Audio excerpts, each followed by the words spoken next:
zu bazarade serbietan, jakiten nasan nungoa, baldin badozu adietan, herri hartako berbaetan, ni banas Arabakoa. Ni banas Arabakoa. Hala zioen eta hala dio gaur egun ere bizirik dirauen Joan Perez de la Zarragaren ahotsak. 16. mendean jaiotako idazle gazteak ereindako hasiak, letras letra jositako liliak ernatu zituen Arabaldean. Ezagunak diren euskarazko lehen petalo idatziak. Zerua eta izarrak bere, oita zebitez isildu. Itxaso horrek orbe guztiaz, beti zagie laudatu. Zegaitidozun Euskal Herria, hainbat bentajaz dota du.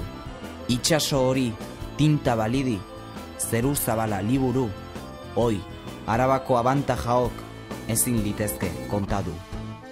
Bernard Etxeparerekin batera, iritzi zaizkigun euskarazko testurik bakarrenetarikoak dira Joan Perez de la Zarragarenak.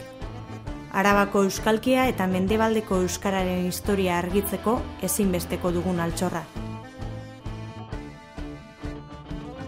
Bere izen eta izana oroituz Lazarraga sariak. Araban euskararen aldeko lana aitzindaria egin duten entitate, merkatari eta ostalariak omentzeko sede sorturiko sariketa da honakoa. Euskal Herriko hizkuntzaren aldeko keinu berri bat. Euskaltzaleen ahalegina errekonozitu eta araba euskalduntzera bidean urrats bat Araba. Urte askotan bizi banas, ezin nagoke Arabaga. Bardin da ustu dodan banas, neure izenaz nombraetan as. Amoradua bitxabaga, Joan Perez de la Zarraga. Lazarraga sariak 2010.